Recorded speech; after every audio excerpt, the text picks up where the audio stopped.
Magandang araw na muli mga boss. Ang problema nitong sasakyan, sa umpisa na napadaan siya sa mga lubak, hindi niya pa maririnig yung mga lagutok. Pero pag tumagal na ang biyahe niya tapos dumaan siya sa lubak, yun, maririnig niya na. Dati na ako naka-encounter ng ganitong problema mga boss, kaya alam ko kung anong gagawin ko dito. Dito muna ako magpo-focus sa shock absorber niya. Check upin ko yan, kakalasin ko mga boss. Bago yan, kalasin ko muna itong tie rod. At kung makikita nyo yung tie rod, mga boss, di ba? Kalog na rin siya. Pero yung rack end nito, walang kalog, kaya okay pa yan. Pero itong tie rod, talagang bigay na. Ayan o, di ba? Kita nyo, kahit daliri ko, nagagalaw na siya. Dito naman tayo sa stabilizer link. Gagamit ako ng number 17 niya na socket wrench. Tatanggalin ko itong nut niya. Naging ugali ko na kasi mga boss, kapag nagtanggal ako ng pyesa, pinapakita ko talaga sa customer na sira talaga siya at kung paano siya nasira. Gaya nitong stabilizer link, pinakita ko sa kanya, talagang matigas pa. Matigas pa talaga yan, kaya hindi ko yan papalitan. At dahil nga kakalasin ko yung shock absorber nito, tatanggalin ko itong number 40 na bolt para ma-disengage ko itong brake hose niya dito sa shock absorber. Tapos dito naman sa dalawang bolt ng shock absorber, number 22 yan mga boss, tatanggalin ko yung bolt and nut niyan. Kaya dapat dalawang tools ang gagamitin nyo dyan dahil nga sa kontrahan yan. At pag natanggal mo na yung dalawang nut dito sa bolt niya mga boss, uga-ugain mo lang yan para mabunot mo itong bolt niya. Diba? Tanggal na siya. Nang pinalitan shock absorber nito mga boss, kasama dito yung shock mounting sa pinalitan. Pero ang napansin ko sa shock mounting niya is medyo may kalug siya, may uga. Tapos nung iniikot-ikot ko, magaspang siya. Kaya nag-isip ako na pwedeng panggalingan ng lagutok is dito sa shock mounting niya. Kaya dito pa lang nagkaroon na ako ng idea na pwedeng panggalingan ng problema nito is yung shock mounting lang. Kaya nga sabi ni customer, sana dyan lang para mas maliit lang yung magagastos niya. Kasi habang kinakalas ko itong shock absorber mga boss, nandiyan si customer sa tabi ko, nanunood lang siya. At kung makikita nyo, gumamit ako ng box wrench dyan na number 12. Nakalas ko na itong pangalawang nut niya. At dito naman ako sa pangatlong nut na ito na yung huling tatanggalin ko mga boss. Ang diskarte yan mga boss, pag naluwagan mo na yung mga nut, kamayin mo na para hindi ka mahirapan. Para mas mabilis mo pa siyang matanggal. Gaya nito, tanggal ko na yung tatlong nut niya. Bunutin mo na ngayon itong shock absorber. Gamit ako dito ng coil spring compressor. Tatanggalin ko itong shock niya. Ulitin ko mga boss. Ang problema kasi nito, sa unang lubak niya pa lang, wala siyang naririnig na kalampag. Pero pag tumagal na sa biyahe at nalubak, yun, nagkakaroon na siya ng kalampag. Malakas na yung ingay niya. Ito namang shock niya, nag-alangan ako na palitan dahil nga sa isang taon pa lang daw. Tapos bihira pa gamitin itong sasakyan. Kaya nag-alangan ako humatol at minabuti ko na kalasin itong shock absorber niya, i-manual check up ko. Mahal kasi itong shock absorber mga boss, kawawa naman yung customer. Papalitan ko agad na hindi ko bubusisiin.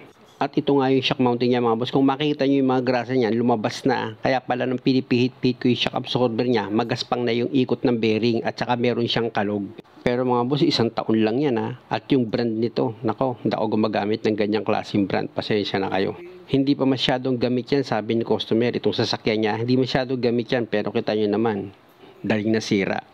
At dito naman ako sa shock absorber mag-check. Ang tigas niyan mga boss, umaangat siya dahan-dahan tumataas Kumbaga, sabi ko nga sa customer, okay pa itong shock absorber niya, tumulak pa yan, tinuro pa ng customer, tumutulak pa raw, malakas pa Pero nung pangalawang tulak ko mga boss, dahan-dahan na yung balik niya. Diba?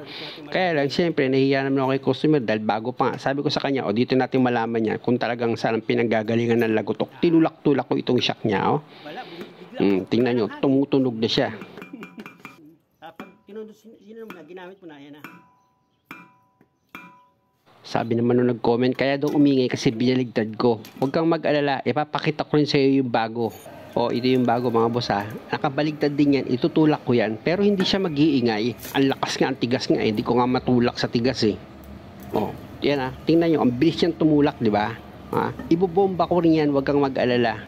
Pero uulitin ko muna para makita mo maigi yung pagkakaiba ng magandang brand at saka yung hindi magandang brand. Tingnan nyo yung brand na to, di ba? Maganda siya tumulak yung nakaraan talagang ayaw na halos di nga yan nagamit sabi nung may-ari ngayon, itutulak ko naman siya, ipapump ko siya kung meron siyang iingay, pakinggan mo. Diba? Hindi naman siya umingay kahit baligtad Talagang may damage na yung shock absorber na yon. Kahit sabihin mo pa na binaligtad ko kaya umingay. Hindi totoo yun. Paano ka matututo mag-check up kung hindi mo susubukan? Pangit naman yung magpapalit tayo ng pyesa lagi sa hula-hula lang. Dapat meron tayong ebidensya na sira nga yung shock absorber. Huwag kayong magagalit sa akin. Pinapakita ko nga kung paano nyo mapatunayang sira. Kayo naman sasabihin nyo agad na biniligtad mo kaya ganyan Wala. Kawawa yung mga ginagawa nyo kung basta-basta nyo nilang papalitan. Napapansin ko lang mga boss, doon sa mga kapwa ko mekaniko, pag nagre-repair ako, ang daming pintas. Kapag nag-check up ako ng sira bago ko palitan yung pyesa, ang dami pa rin pintas.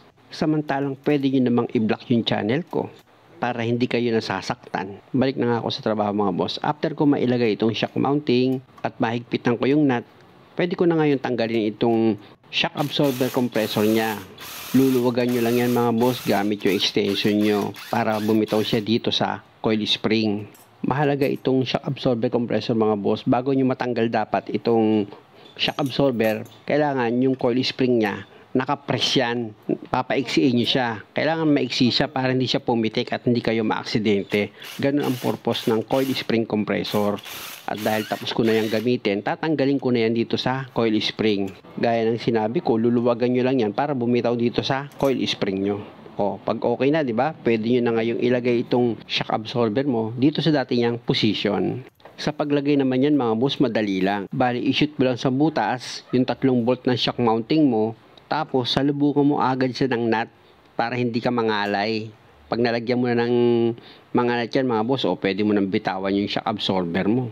Ganun lang naman siya kadali. Tapos, gagamit ka na dyan ng box wrench sa number 12. Higpitan mo na. Dyan, mga boss, sa paghigpit, siyempre naman, siguraduhin mong maayos yung pagkakahigpit mo. Dapat mahigpit talaga yan. Kasi kapag maluwag yan, pwede magkaroon ka uli ng problema. Iingay yan, siyempre. At pag okay na, balik ka uli dito sa baba ng shock absorber mo. Ilagay mo na ngayon yung 2 bolt dito sa shock absorber mo.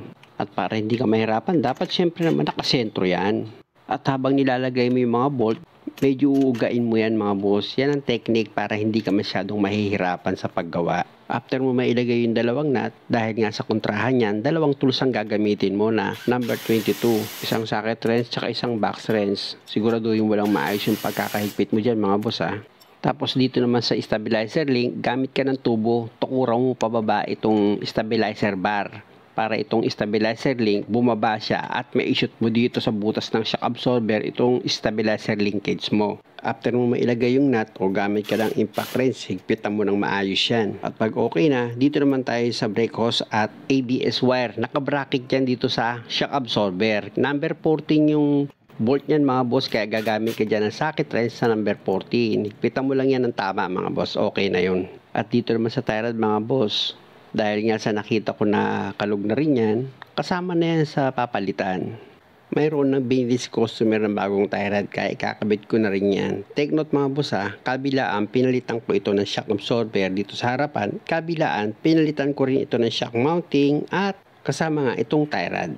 At dahil nailagay ko na dito sa racket itong tie rod, pwede ko na ngayong ilagay dito sa steering knuckle niya tapos yung nut na number 17. Tsaka ako ngayon gagamit ng impact wrench. Higpitan ko ng maigi yan mga boss. Tapos ilalagay ko itong cutter pin niya. Yan yung maglalak dito sa nut. Baluktutin mo yung dulo niyan mga boss para hindi siya mabunot. At dito naman sa nut ng rack end, gamit ka ng open wrench sa number 19. Higpitan mo yan para yung tie rod is maglock. At pag okay na, pwede mo na ngayon ilagay itong gulong niya. Higpitan mo lang ng maayos yung mga nut niyan para hindi ka magkaroon ng problema. Muli mga boss, maraming salamat sa panonood. Sana wag niyo namang kalimutang mag-subscribe sa channel ko. Maraming salamat!